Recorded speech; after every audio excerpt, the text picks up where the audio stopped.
నిన్న ఇవాళ శాసనసభలో మా ప్రభుత్వం ప్రవేశపెట్టిన శ్వేతపత్రాలు ఒకటి ఆర్థిక శాఖకు సంబంధించిన విషయం నిన్న పూర్తి స్థాయిలో ప్రభుత్వం వాస్తవాలను వివరించే ప్రయత్నం చేసింది. సరే, ప్రతిపక్షంగా వాళ్ళు తమ తప్పిదాలను కప్పిపుచ్చుకోవడానికి ఎదురుదాడి చేసినామని అనుకుంటున్నారు. ఆ ఎదురుదాడి రాష్ట్రానికి ఎంత నష్టం తెచ్చిపెడుతుందో ఇప్పటికి కూడా వాళ్ళు అర్థం చేసుకోలేదు, మారలేదు. ఈరోజు కూడా మా ఉప ముఖ్యమంత్రి గారు తెలంగాణ రాష్ట్ర ఇంధన శాఖ శ్వేతపత్రాన్ని ఈ సభలో ప్రవేశపెట్టి సభ్యులందరితో చర్చ చేసి తెలంగాణ రాకంటే ముందు ఉన్న పరిస్థితి, తెలంగాణ రాష్ట్రం వచ్చిన తర్వాత గత ప్రభుత్వం 9.5 సంవత్సరాలలో తీసుకున్న నిర్ణయాలు, ఆ నిర్ణయాల వల్ల వచ్చిన ఫలితాలను, దుష్ఫలితాలను సభ ముందు పెట్టడం ద్వారా, ఎందుకంటే ఏ రోజు కూడా 9.5 సంవత్సరాలలో ఆనాటి ప్రభుత్వం వాస్తవాలను సభ ముందు పెట్టడానికి కానీ చర్చించడానికి కానీ ముందుకు రాలే. ఈరోజు ఎందుకు ఈ వాస్తవాలన్నింటినీ ముందలు పెడుతున్నాము? ఒక మనిషి ఆసుపత్రికి వెళ్ళి హెల్త్ చెకప్ చేసుకుంటే ఎక్స్రే నుంచి స్కానింగ్ వరకు అన్ని రిపోర్ట్లు తీసుకుంటేనే, బ్లడ్ టెస్ట్ కానీ అన్ని టెస్టులు చేయించుకుంటే, హెల్త్ చెకప్ చేయించుకుంటే ఆ వ్యక్తిలో ఉన్న బలాలు బలహీనతలు అన్నీ తెలిస్తే డాక్టర్గా వారికి వైద్యం అందించడం సులభం అవుతుందని చెప్పి హెల్త్ చెకప్ చేస్తాం. అట్లానే ఈరోజు విద్యుత్ శాఖను పూర్తి స్థాయిలో స్కానింగ్ చేసి వాస్తవాలను వారు ముందల పెట్టి, వారు తప్పులు జరిగిన వాటిని అర్థం చేసుకొని అవగాహన లోపం వల్ల జరిగిందా, ఉద్దేశపూర్వకంగా జరిగిందా, ఇవన్నీ ఒక చర్చలో బయటకు వస్తాయి. కాకపోతే వాస్తవాలను ఒప్పుకొని హుందాగా 10 సంవత్సరాలు పరిపాలన చేసిన అనుభవం ఉంది మాకని పదే పదే చెప్తారు. ఆ అనుభవాన్ని ఇప్పుడైనా తెలంగాణ రాష్ట్రంలో విద్యుత్ సరఫరాలో, విద్యుత్ ఉత్పత్తిలో సామర్థ్యాన్ని పెంచుకోవడానికి వారు ఉపయోగించుకుంటే బాగుండేది. నేను సూటిగా 3 అంశాలను ప్రస్తావించదలుచుకున్నా. మాజీ మంత్రి జగదీశ్వర్ రెడ్డి గారు ప్రభుత్వానికే సవాల్ విసిరిండ్రు, మీరు విచారణకు ఆదేశించండి, మేము సిద్ధంగా ఉన్నామని. నేను వారిని మనస్ఫూర్తిగా స్వాగతిస్తున్నా. 3 అంశాల మీద ఈ ప్రభుత్వము పూర్తి స్థాయిలో విచారణకు ఆదేశిస్తాము, జ్యుడిషియల్ ఎంక్వైరీ చేయడానికి ప్రభుత్వం సిద్ధంగా ఉంది. వారే కోరుకున్నప్పుడు వాస్తవాలను సభ ముందు పెట్టిన తర్వాత మాజీ మంత్రి గారు ఏదైతే జ్యుడిషియల్ ఎంక్వైరీ కోరుకున్నారో తప్పకుండా తమరి అనుమతి ద్వారా సభలోనే నేను ప్రకటన చేస్తున్నా.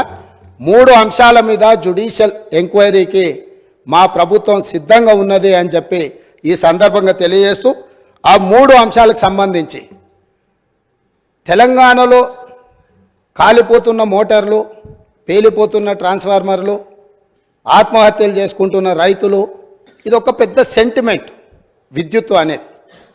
ఈ ప్రజల యొక్క సెంటిమెంటును ఏ రకంగా గత ప్రభుత్వము ఆర్థిక ప్రయోజనాల కోసము వినియోగించుకున్నదో ఈ అంశాలు ఈరోజు బయటికి రావాల్సి ఉన్నది.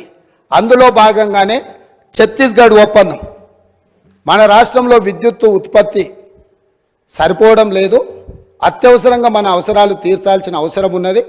కాబట్టి ఏ టెండర్లు లేకుండానే డైరెక్ట్గా మేము ఆ ఛత్తీస్గఢ్ ప్రభుత్వానికి సంబంధించిన ప్రభుత్వ సంస్థతో తెలంగాణ రాష్ట్ర ప్రభుత్వం డిస్కాంలు ఒప్పందం చేసుకుంటున్నాయని ఆ రోజు ఇదే సభలో ఈ ఒప్పందాలతో వేల కోట్ల రూపాయల భారం పడబోతుంది, ఈ భారాన్ని తెలంగాణ ప్రజలు భరించలేని పరిస్థితికి దారితీస్తుంది, ఈఆర్సీ ముందల మేము ఫిర్యాదులు చేయడమే కాకుండా మా వాదనలు వినిపించినాం.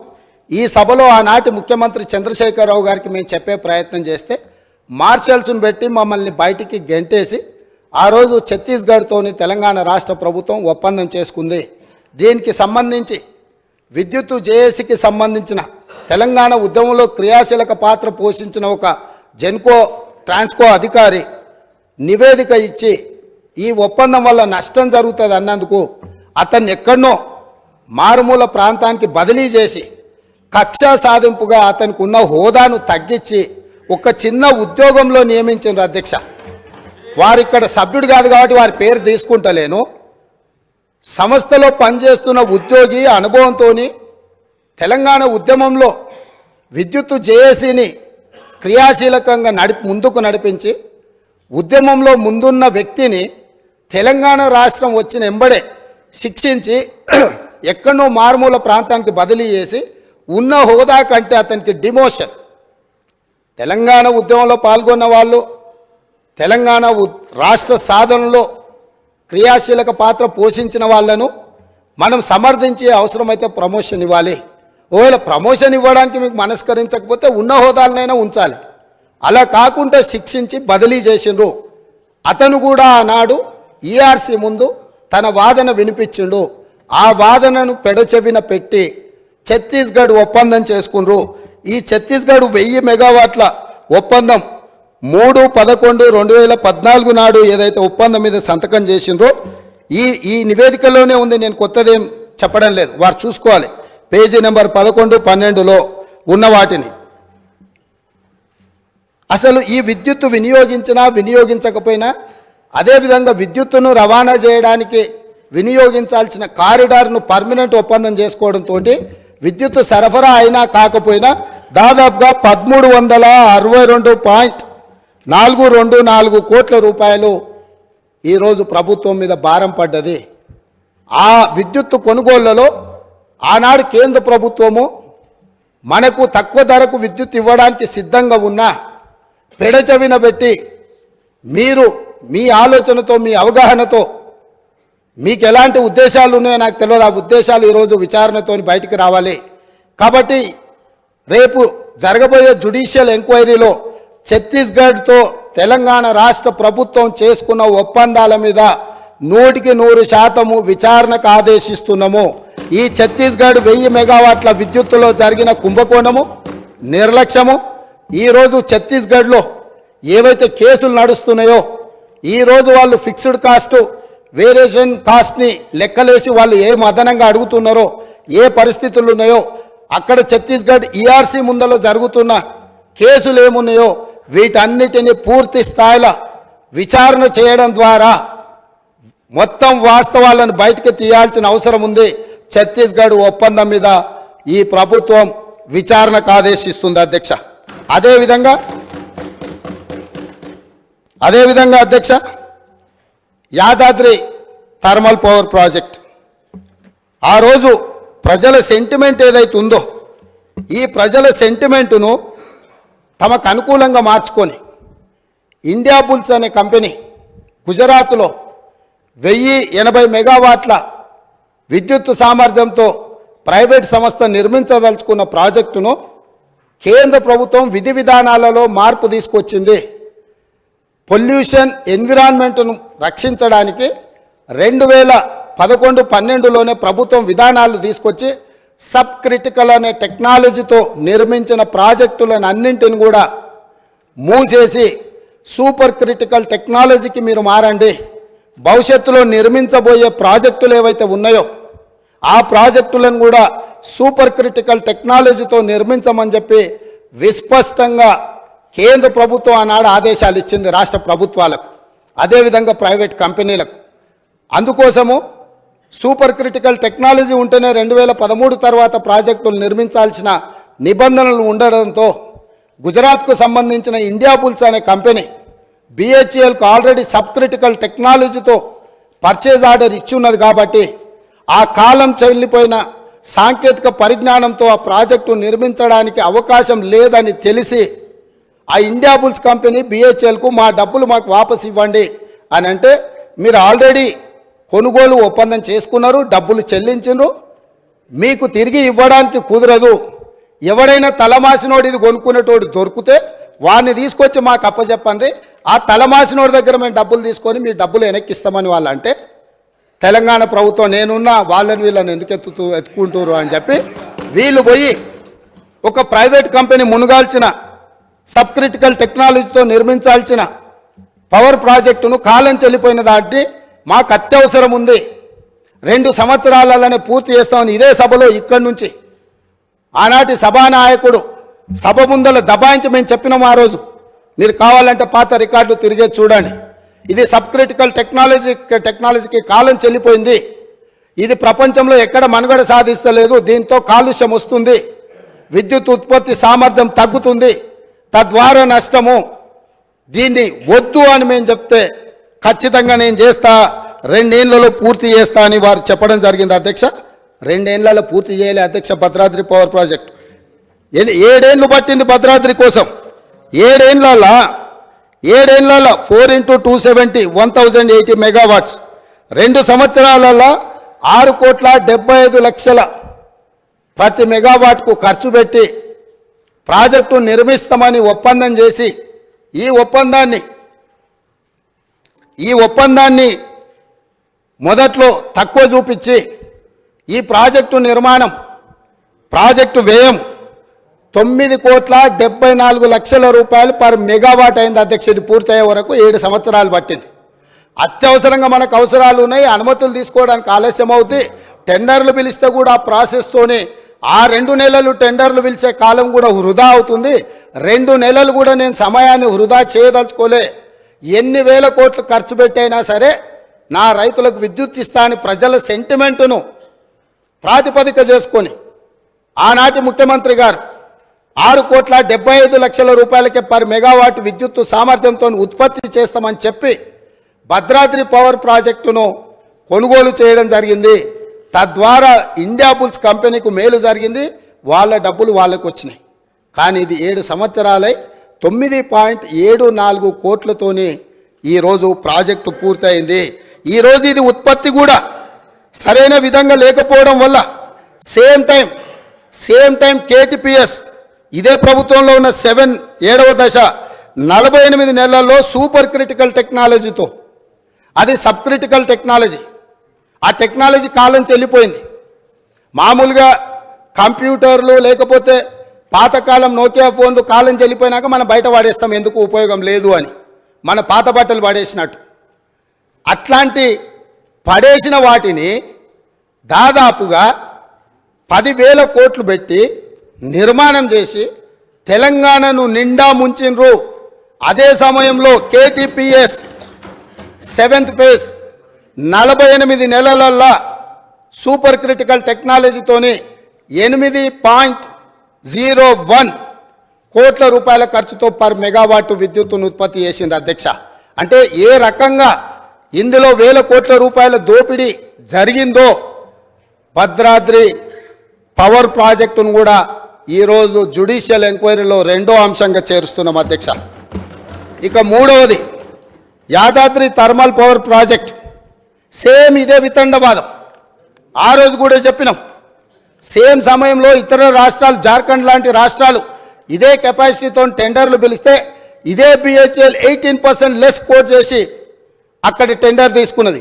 సేమ్ టైం G2G అంటే గవర్నమెంట్ నుంచి గవర్నమెంట్ సంస్థకి ఇస్తున్నాం, అంచనాల రేట్లతో మేము ఇచ్చేస్తాం. ఎందుకు అని అంటే ఇది కూడా 24 నెలల్లో పూర్తి అయిపోతే 24 నెలల ప్రాజెక్టు నిర్మించి యాదాద్రి పవర్ ప్రాజెక్టును పూర్తి చేసి తెలంగాణ మొత్తం వెలుగులు ఇస్తామని చెప్పి ఆ రోజు ఒప్పందం చేశారు. ఎప్పుడు చేసిండ్రు అధ్యక్ష? 1/6/2015 నాడు ఈ ప్రాజెక్టును ఒప్పందం చేసి ఆ రోజు వీళ్ళు చెప్పింది ఏంది అధ్యక్ష? 25,099 కోట్ల రూపాయలు అంటే పర్ మెగావాట్ 6,27,00,000తోటి పర్ మెగావాట్ మేము ఈ ప్రాజెక్టును 24 నెలల్లో పూర్తి చేస్తామని వీళ్ళు చెప్పడం జరిగింది అధ్యక్ష. యాదాద్రి పవర్ ప్రాజెక్ట్ ఈరోజు ఇంకా పూర్తి కాలే అధ్యక్ష. పోనీ ఏమన్నా ఈ గనులు ఆ జిల్లా నుంచి వచ్చిన మంత్రి గారు పాపం మా మంత్రి వెంకటరెడ్డి గారి మీద ఓ అంత దాడి చేస్తుడు. ఆయన మొత్తం రైతుల జీవితాలలో మొత్తం వెలుగులు తీసుకొచ్చినాయి. నీ సొంత జిల్లాలా నీ కూతోవేటు దూరంలో ఉన్న మొదలుపెట్టిన ప్రాజెక్టు 2015లో మొదలు పెడితే 2023 వచ్చింది. 8 సంవత్సరాలు పూర్తిగా వస్తుంది. ప్రాజెక్టు పూర్తిగాలే. ఇప్పుడు కూడా 2024-25లో పూర్తి చెయ్యొచ్చు అని అంచనాలు వేస్తున్నారు.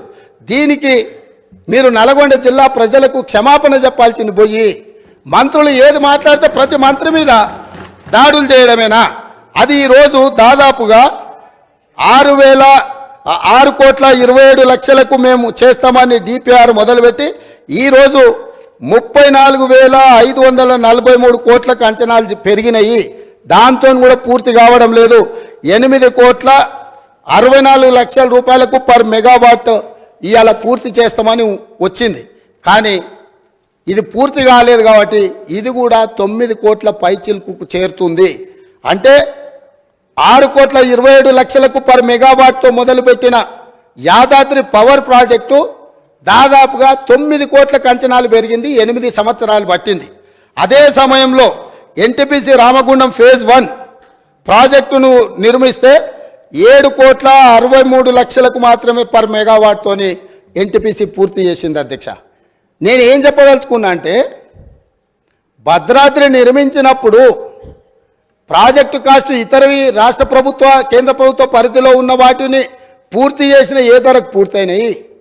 అదేవిధంగా యాదాద్రి పవర్ ప్రాజెక్టు వీళ్ళు G2G పేరు మీద ఓపెన్ టెండర్ గ్లోబల్ టెండర్ పిలవకుండా ఒప్పందాలు చేసి BHELకి ఇచ్చి BHEL వెనకాల నుంచి మళ్ళీ ఎవరెవరు వచ్చిందో అవన్నీ విచారణ తేలితే. అధ్యక్ష, నేను ఇప్పుడు వేగ్గా ఏది మాట్లాడదలుచుకోలే. కాబట్టి యాదాద్రి పవర్ ప్రాజెక్టు 4,000 మెగావాట్లతోని ఏదైతే నిర్మాణం చేపట్టి తెలంగాణ మొత్తం విద్యుత్తును అందిస్తామని గత ప్రభుత్వం చెప్పిందో ఈనాటికి కూడా పూర్తి కాలేదు. ఈ పూర్తి కాకపోవడానికి, ఈ అంచనాలు పెరగడానికి, అదే సమయంలో సూపర్ క్రిటికల్ టెక్నాలజీతోని అత్యంత అధునాతనమైన విధానాలతో ఏదైతే నిర్మాణం జరిగినాయో ఆ పక్కనే ఉదాహరణకు ఉన్నాయి. కాబట్టి ఈ 3 ప్రాజెక్టులు, 1 ఛత్తీస్గఢ్ ఒప్పందం, 2 భద్రాద్రి కొత్తగూడెంలో నిర్మించిన 1080 మెగావాట్ల నిర్మాణము ఒప్పందం, అదేవిధంగా 3వది యాదాద్రి థర్మల్ పవర్ ప్రాజెక్టుకు సంబంధించి BHELతో చేసుకున్న ఒప్పందాల నుంచి ఈనాటికి జరిగిన పరిణామాల మీద వారు కోరుకుంటున్నారు. కాబట్టి పారదర్శకంగా ఉండాలని వారు ముందుకు వచ్చినందుకు అభినందిస్తూ మా వైపు నుంచి కూడా మేము పారదర్శకంగా ఉన్నాం. తమరి అనుమతితోని జ్యుడిషియల్ ఎంక్వైరీకి ఈ 3 ప్రాజెక్టుల్లో మేము రెఫర్ చేస్తున్నాము. దీనికి కావలసిన మిగతా కార్యాచరణ మా శాఖ మంత్రి గారు, ఉప ముఖ్యమంత్రి గారు దీన్ని నెక్స్ట్ ప్రొసీడింగ్స్ ఏమి ఇవ్వాలి, ఏ రకంగా ముందుకెళ్లాలనో దీని మీద దృష్టి పెడతామని తెలియజేస్తున్నా. అధ్యక్ష, అదేవిధంగా మేము విద్యుత్ సామర్థ్యాన్ని పెంచినామని పదే తెలంగాణ రాష్ట్రం వచ్చినాడు 7,778 మెగావాట్లు ఉండే ఈరోజు 19,475 మెగావాట్లు మేము సాధించినామని చెప్తుండే. అధ్యక్ష, ప్రభుత్వ రంగంలో వీళ్ళు సాధించింది గుండు సున్నా కొత్తది. ఎందుకు అని అంటే ఇక్కడ సోలార్ చూడండి అధ్యక్ష, ఈ పేజ్ నెంబర్ 7లో ఆనాడు 74 మెగావాట్లు ఉంటే ఈరోజు 5,600 మెగావాట్లు వచ్చింది. ఇది గవర్నమెంట్ సంస్థ నిర్మించింది కాదు, 1 మెగావాట్ గవర్నమెంట్ నిర్మించింది ఈ 10 ఏళ్లలో. ఇవన్నీ ప్రైవేటు సంస్థలకు ఆనాటి ప్రభుత్వం టెండర్లు పిలిచి ఆనాటి ప్రభుత్వం ఒప్పందాలు చేస్తే వీళ్ళందరూ ప్రైవేట్లో వీళ్ళు నిర్మించుకున్నది. అదేవిధంగా కేంద్ర ప్రభుత్వం నుంచి వచ్చింది ఆనాడు 1873 మెగావాట్లు ఉంటే ఈరోజు 186.76 మెగావాట్లు ఉన్నది. అధ్యక్ష, అదే సెంబీ కార్పు నుంచి 270 ఉంటే ఇట్లా ఛత్తీస్గఢ్ ఇవన్నీ ఒప్పందాలు చేశారు. అధ్యక్ష, ఎక్కడ వీళ్ళు జెన్కో ఆధ్వర్యంలో రాష్ట్ర ప్రభుత్వం కొత్త ప్రాజెక్టులను ఏవి నిర్మించలే. వీళ్ళు గొప్పగా చెప్పుకున్న భద్రాద్రి కాలం చెల్లిపోయింది. యాదాద్రి ఇంతవరకు 1 మెగావాట్ కూడా విద్యుత్ ఉత్పత్తి చేయలే. 35,000 కోట్ల రూపాయలు ఖర్చు పెట్టి సింగిల్ మెగావాట్ విద్యుత్ కూడా ఉత్పత్తి చేయకుండా 10 సంవత్సరాల తర్వాత మళ్ళీ సభలో నిలబడి మంత్రులందరి మీద దాడి చేసి దబాయించి ఇంకా ఎంతకాలం గడుపుతారు. అధ్యక్ష, ఎంతకాలం గడుపుతారు? మేము స్పష్టంగా మా మంత్రి కోమటిరెడ్డి వెంకటరెడ్డి గారు 24 గంటల విద్యుత్ మీద వీళ్ళు డంబాచార ప్రకటనలు చేస్తుంటే సబ్ స్టేషన్లు కూర్చొని లాగ్ బుక్కులు తీసుకొచ్చి ముందర పెడితే అక్కడ ఉన్న లైన్మెన్ క్లియర్గా చెప్పిండు 8 నుంచి 10 గంటలు ఇచ్చినాం, కొన్నిసార్లు 12 గంటలు ఇచ్చినాం సార్, ఈ మధ్యకాలంలో అంతకంటే ఇవ్వలేదు అని చెప్పి స్పష్టంగా చెప్పిండు. వారు ఎప్పుడైతే సబ్ స్టేషన్లకి వెళ్ళి లాగ్ బుక్కులు తీయడం మొదలు పెట్టినరో అన్ని సబ్ స్టేషన్లలో అక్కడ ఉండే రైతులని లాగ్ బుక్ అనగానే అది మాయం చేసిరు. ఈరోజు నిజంగానే వారికి పట్టింపు ఉంటే ఒక అఖిలపక్షాన్ని నేద్దాం, సబ్ స్టేషన్ల వారిగా లాగ్ బుక్లు గతంలోనే మాయం చేసినా ఎక్కడున్నో బయటికి తీద్దాం. వీళ్ళు వ్యవసాయంలో మోటార్లు నడవాలంటే 3 ఫేజ్ కరెంటు ఉండాలి. వీళ్ళు వ్యవసాయానికి మోటార్లకు 3 ఫేజ్ ఇవ్వకుండా సింగిల్ ఫేజ్ ఎక్కువ గంటలు ఇచ్చుకుంటా వ్యవసాయానికి ఉపయోగం లేకుండా 24 గంటలు ఇచ్చినము అని భ్రమలు కల్పించి రైతులను మోసం చేసిండ్రు అధ్యక్ష. దానికి సంబంధించి వాళ్ళు కోరుకుంటే మాకేం అభ్యంతరం లేదు. అఖిల పక్షాన్ని నిజ నిర్ధారణ కమిటీ కింద ఏతం ఆ పార్టీ ఆ మంత్రి గారిని కూడా ఇందులో భాగస్వామిని చేయండి. మిగతా పార్టీల పక్షాలు కూడా ఉన్నాయి, వాస్తవాలు చేద్దాం. నిజంగానే ఒకవేళ వాళ్ళు గొప్పగా ఇచ్చుంటే మాకేం అభ్యంతరం లేదు అధ్యక్ష. వాళ్ళకి వేళ ఇచ్చుంటే ఇచ్చిందని చెప్తాము. ఈ రికార్డు ఏది మేము తయారు చేసింది కాదు కదా, వాస్తవాలు సంబంధిత శాఖ అధికారులు నివేదిక తయారు చేసిరు, మా మంత్రి గారు సభలో పెట్టిండ్రు. మా మంత్రి గారు అందరినీ చర్చించడానికి అవకాశం ఇచ్చిండ్రు. అందరు చర్చించిన దాని మీద వారి సూచనలు బాగుంటే అవి తీసుకుంటామని కూడా చెప్పినాం. ఇప్పుడు వాళ్ళు ఒక మంచి సూచన చేసిరు, మీరు జ్యుడిషియల్ ఎంక్వైరీ చేయండి, మేము సిద్ధంగా ఉన్నాం. ఇంత మంచి సూచన వాళ్ళు చేసినాక ప్రతిపక్షమే ముందుకు వచ్చి వాళ్ళ పరిపాలన మీద పారదర్శకత కోసం జ్యుడిషియల్ ఎంక్వైరీ అడిగింది కాబట్టి వారి కోరిక మేరకు జ్యుడిషియల్ ఎంక్వైరీకి ఈ ప్రభుత్వం ఆదేశాలు ఇస్తుందని తమ ద్వారా తెలియజేస్తున్నాను అధ్యక్ష. జగదీశ్వర్ రెడ్డి గారు. అధ్యక్ష